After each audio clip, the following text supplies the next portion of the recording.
Whoa, guys, how are you guys doing today? Wonderful to see all of you here. Today we're going to talk about reality shifting and what happens when you enter your desired state or reality, and why things look the way they do, why things don't change, and when they do change, why does it look like it's magic or it just pops out of thin air? And hence the term miracles. Did you know that's where the term miracles came from? Miracles came from when something appears, they call it miraculously, but it's actually based in science and physics. It's just that our brains aren't tuned to that wavelength. So, right. So, the reason you're not in your best reality that you want is because your mind is already tuned to your current reality. See, the brain can only process one dimension, one reality at a time. Your body is only made to experience one reality at a time. Think about it like this. If someone asks you to multitask something, you can multitask for a few things, but you can't see everything all at once. Your brain is just going to be over compressed. It's just not designed for that. And this is the secret to creating your dream life, is to understand this principle and to know that it doesn't really take time to manifest. It just takes alignment to manifest what you want. You see that? Mark, I'm going to talk about the importance of heart manifestation. Yeah, we'll talk about heart manifestation. The reason I don't talk too much about the importance of heart manifestation is because when we're manifesting, we are subconsciously using our heart to do it. You know, when we have a feeling or an emotion, that's heart. So that's why I don't talk about it too much, because it's basically a subconscious condition that we do automatically. Now some individuals they can focus more on the heart, and the heart is basically an emotion. So when we have emotions, and I say the subconscious brings the emotions, we're really talking about the heart. So your heart is very powerful. It's about 6 feet out magnetic. Heart manifestation really works well for individuals who aren't able to do well at visualizing. They are more emotionalized. So if you're more emotionalized, your heart is the great step to manifesting. But heart is part of the process. Now, when we discover and you learn that your brain processes one thing at a time, and if it only processes one thing at a time, then what's the trick? What's going on with this time thing here? Then you must know that time is actually fake. It have to be alignment, because if all realities are simultaneous, and physics says and the law says and your conscious says you are in them, but you're just tuned to a different station. You're in the same room, you're in the same house, you're just in a different room. So you're not, the house isn't 10 blocks away, you're in it. To us it appears as time passing, but it's actually not time passing, it's actually alignment to get what you want. Now, here's the most trippy part about this stuff that you must learn, okay? Yes, it's all about the heart. The most trippiest thing that your brain will never grasp is this, is that when you shift reality, in other words, when you manifest something, if you manifest a car, a house, a lottery with jackpot win, okay? The people around you are not the same people before you manifested. Although they look the same, I'll give you an example. Let's say you manifest a big jackpot win, okay? And you get your money. Before you manifest your jackpot win, your mom, your dad, all of them, okay? They are they. After you manifest your jackpot win, your mom, your dad, they aren't they anymore. Whenever you manifest something, the same people that you see, they actually shift into a identical copy of the same people, but with a different version that's going to reflect what you want. Did you catch that? Yeah, that's a trippy. Remember, people, we are energy and information. We aren't really people. Someone says they don't get it. Actually, I'll make it simple. I'll attempt to make it simple again. When you manifest your desires, the people prior to you manifesting your desires, okay, you know them as who they are. After you manifest your desires, those same people that you think you know them as who they are, they change because you change. They change according to what you manifest. They're going to treat you different. When you manifest a big jackpot, those same people, before they were hating on you, now they're loving you. They shift into a reality where they are your fans. So when we shift realities, the people shift with us. It's the same identical copy of the individual, but the individual have a different level of consciousness. In one reality, they don't serve you. In another reality, they serve you. They become your best fan. They become your best friend. They start to treat you good. It's not that these people had to change a heart. You had to change a reality. You shift. Remember, if there exists realities where our possibilities occur, and reality is made from the same particles as human beings and people must follow the same principle. So people must also shift and change. So this is why you can go find your special love or your love of your life, because what you're doing is your reality shifting identities. I just said it. It's the same for relationship. So you can go to a reality where you have your special person, right? And in this reality, they are not into you. But in another reality, because you focus and you didn't take it too seriously, it became a game.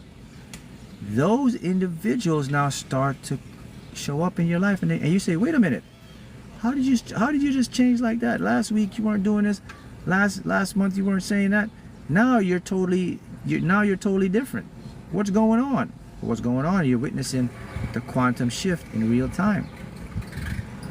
So when you understand that the name of the game now is to become a great shifter, a surfer, you have to be a great energy manipulator.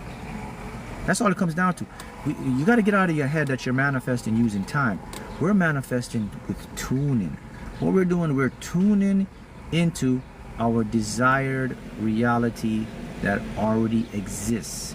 And what we have to do to get there, we have to change the way our brain perceives all of this stuff here. In this, we call it the field.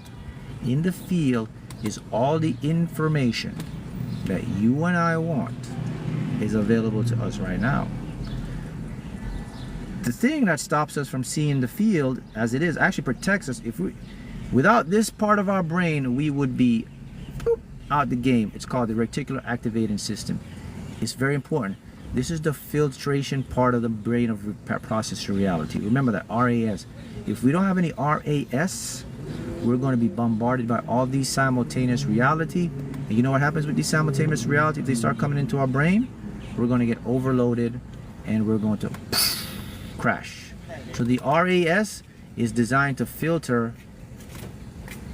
Reticular activating system is designed to filter stuff. Now here's the paradox of the RAS. It filters. It doesn't always filter your desired reality. It usually filters a lack reality. Why does not RAS filter what we want?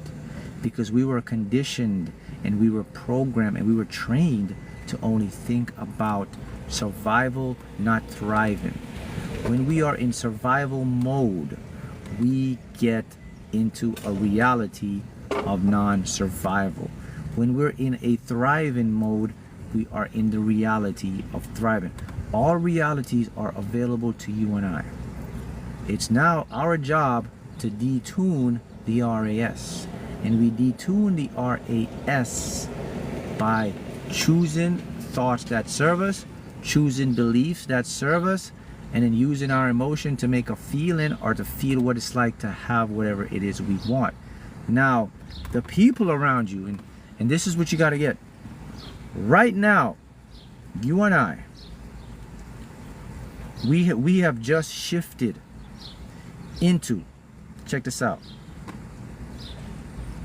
About a billion, trillion, septillion, quadrillion realities within the span of the few minutes on this video. And you haven't even seen the glitch, and it looks all the same to you. In other words, you are experiencing right now a septillion, quadrillion versions of me right now that just went by in less than a split second. So I'm not the Mark I was a nanosecond ago, a Planck second ago. Get that? Why can't you see it? Why can't you? I look the same. I'm sounding the same to you. But you have to remember, since all realities must exist, every possibility must exist. So that means in the nano world, in the quantum world, you may not see the strand particle of hair that just appeared to disappear. You may not see another strand particle of a freckle that disappeared. You may not see the quantum stuff going on. I'm not the same Mark. You are not the same person. You got it? Mark, it's the best thing you've manifested. This knowledge. You would think the lottery was the best thing I've manifested. The lottery is not the best thing I've manifested. Winning the lottery was not the best thing I've manifested. The best thing I've manifested was this knowledge, this understanding of the multiverse, of how reality works. That's the best thing I've ever manifested. And that's why I teach and I share it with people. So yeah, the lottery is good to manifest. The lottery was just the icing, the opening. The lottery was my appetizer. So this is my main course. For a lot of you guys, the lottery is your main course, so I'll serve it to you. I'll give you the knowledge so you can go manifest the lottery. My lottery manifestation is easy. Anything you want to manifest, that's what we call inanimate money, lottery, success, all that is very easy to manifest because it has no conscious interaction. It has no filter to justify and logic. It can't judge anything. People are different scenarios. So yeah, if you want to manifest money and all that stuff, go right ahead and do it. All right. So back to this. So now that all these versions exist, what does that mean for you? It literally means, my friends, that you cannot walk around every day and take in your life and your situations serious. If you start to take your manifestation serious, you're going to be facing a reality of seriousness. If you start to take your manifestation like it's a given, like it's a game, you're going to get into a reality where you get it a lot easier. I told you guys this before.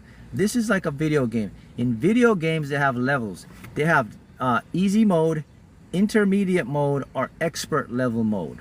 Okay? In this video game, you want to stay in the easy mode.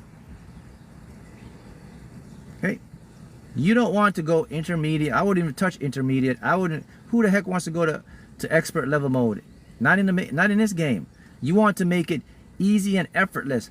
Yes, there are people right now that are playing intermediate mode, and there are people that are playing expert level mode. You want to give you an example? Let me show you the difference between a person on easy mode and a person on expert level mode. You ready? You want me to break it down and show you how this game works? Here we go. Anybody who is on expert level mode are not on expert level mode because they want to be. They're on expert level mode because it's a default program. They don't even know they're on expert level mode. They think it's real. Anybody who's on easy mode, chances are they have cracked the code of manifestation. They know how the universe works. Let's break it down to you. Anybody who's on expert level mode, they'll have these criteria. Their mindset is work hard to get what you want. Put a lot of effort to get what you want. Try to figure out how to get what you want. They're going to be faced with a lot of ups and downs. It's always going to be a lot of chaotic challenges. They are going to feel like it's a limited world, like scarcity. Things aren't enough. I have to push to get in. That's expert level mode. Follow me? So, are you on expert level mode? Does any of that fit your criteria? Now let's go to easy level mode. Easy level mode is individuals on easy level mode. They know one thing. They automatically know it's not the effort that manifests. They don't use effort. They use state of being. Easy level mode manifestors realize that the game is not about trying, pushing, pulling, working hard. They realize the game is about attaining a certain state of feeling. And when they attain a certain state of feeling, everything comes into their world, and then they react with what's called inspired action. In the easy level mode, action is the last step for them. In the expert level mode, action is the first step for them. That doesn't make sense to you. That's what I'm showing you. I'm breaking it down and telling you that a lot of stuff that you were taught and programmed is actually backwards, and your brain processes it. I just told you. I just said action. If you start to take action, I'm not talking about inspired action. I'm talking about action where you're forcing, where you're trying, where your mind is saying we got to do something. You would think, yeah, I'm doing the right thing. Actually, you're not. See, my friends, that's how the Matrix sets you up. The Matrix sets you up as a decoy. They want you to work and push and pull. And while you work, push and pull, they're the ones in that state and getting all the spoils because they know the game. They don't want to share it with you. They don't want to share and tell you that your consciousness is non-local, that you are not even here, that you have access to everything that you see physical because a natural state is energy. So you can take the stuff that's physical and bring it from another dimension, which is energy, and duplicate it, the same physical stuff, to become this physical reality. They don't tell you that. They tell you, and you're taught through schools, through literatures, through social conditioning, that you must go out and bust your ass to get what you want. Yes, you can go play that game. You can still get it, man, because all reality exists in infinite reality. So it depends upon the player or the user interface. Some users, they like the life of the expert level mode. That's not me, sorry. Okay? I like the life of the easy level mode. You know, they always teach you, if it's too easy, it's not good for you. No, man. Again, another brainwash. It's all a game. It's all, think about this. Energy and information. They are what? What is energy and what is information? They're transparent. I have to give you an example of transparency so you can really see this. Because I just got to stick into your head, man. Let me use the easiest example. This is close to it, but it's not quite. Look at this plastic. Let's just use clearer. This is transparent, right? This plastic right here. I put it up, you can imagine it's clear so you can see my whole shirt. I put it up on my face, you can see my face, right? Look at this. I can move this plastic around, right? Is that fit? Would that be considered physical? Reality is fluid. But check this out. Now, listen to what I can do. Check this out. I could bore a hole in this plastic. So when I bore a hole in this plastic, what happens? This hole just takes me to another dimension of the same plastic. I just went to another dimension of the same thing. That's how all of this is. This, me, it's like this plastic. It's fluid, it's transparent.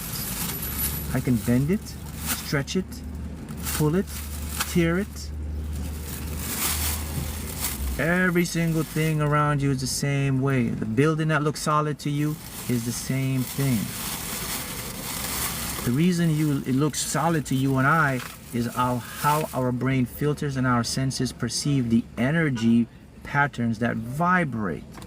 When the energy patterns to you and I, these patterns of energy, they vibrate so fast, it looks still. I'll give an example of it. If you look at a propeller on a helicopter or an airplane, when the propeller stops to spin, you can see the solid propeller. But as soon as it starts to spin real fast, it looks like it's stuck. It looks like it's solid. It looks like it's not moving because it's so fast. It just looks like it's not moving. It looks like, you say, hey man, how is that? Look at the helicopter. How is it flying? In the helicopter look like it's just barely moving. The propellers look like, but it's spinning so fast. Our brain perceives it as solid. The same thing with reality. Same thing with your building you walk into. Now, the reason you can't walk through the building, technically you can. The only reason you can't walk through the building is because in each reality, in each game, it has rules to structure the game.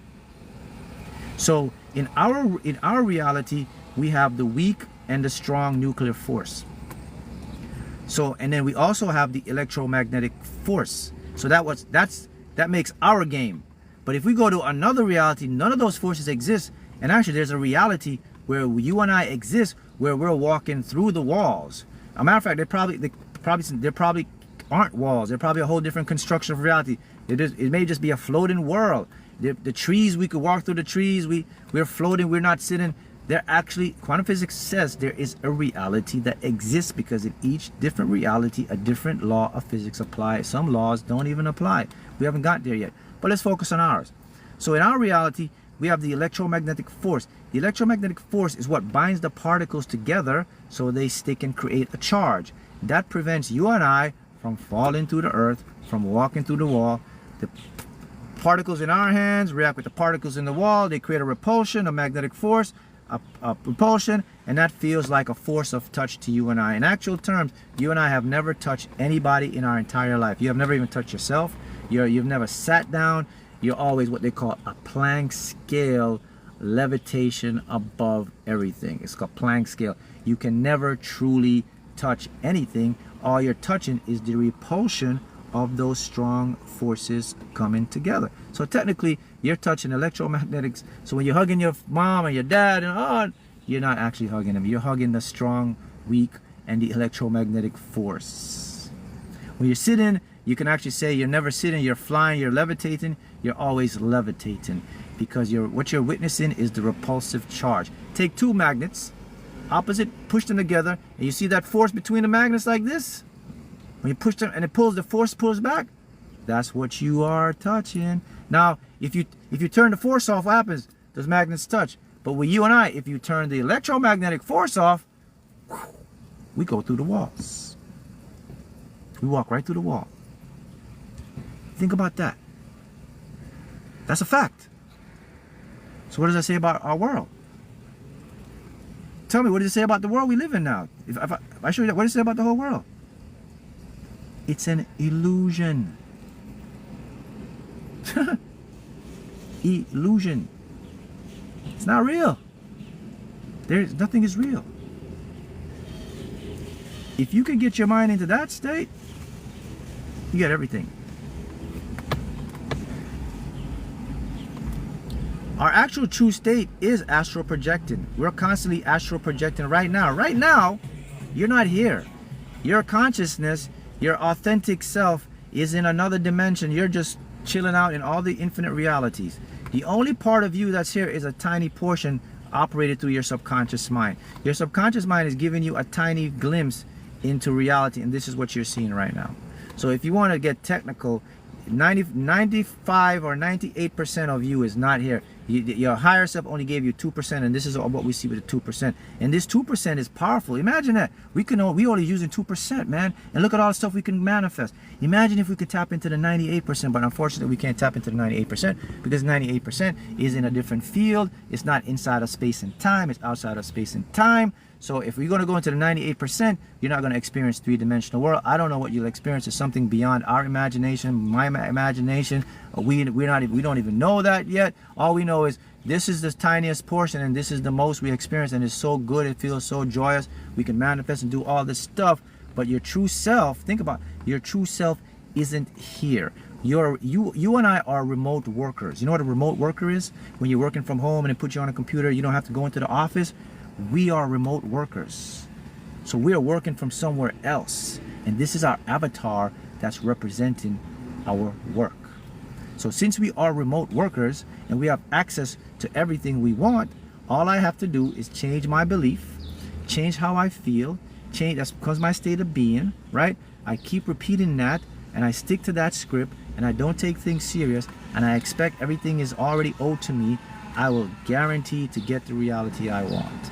I will ignore my ego. I'll recognize it's an accessory. I won't take it seriously. I'll observe it, but I don't absorb it. And I will be fine, and then I'll get whatever I want, because I don't live with things in fear. Things are not serious. I know how the game works. I'm going to play on easy mode, and I'm going to let what's supposed to come to me, because that's what I declare. That's not what I ask, that's what I declare. A big difference now. I didn't ask it, I declared it, I commanded it, I told it, give it to me. I tell the universe, you're in debt to me. I said, hey, bring this to me. There's none of asking. I don't do any of that, because if I'm asking, I'm going to be placed in a reality where I'm going to get asked. I'm not going to get what I want. If I'm demanding, I'm going to get into a reality where I demand what I want, because the realities, they don't operate with judgment and logic. They cannot scrutinize. They cannot analyze. They can only provide what I want based on my state of being. This is what majority of people are missing. They associate logic with manifesting. You cannot associate logic with manifesting infinite realities. It doesn't work that way. The infinite realities just come to you by what you feel and how you act. It doesn't come to you by what you think, process, logic, declare, deduce. It's not, doesn't work like that. Got it? And with that, I'll see you guys again. Happy manifesting.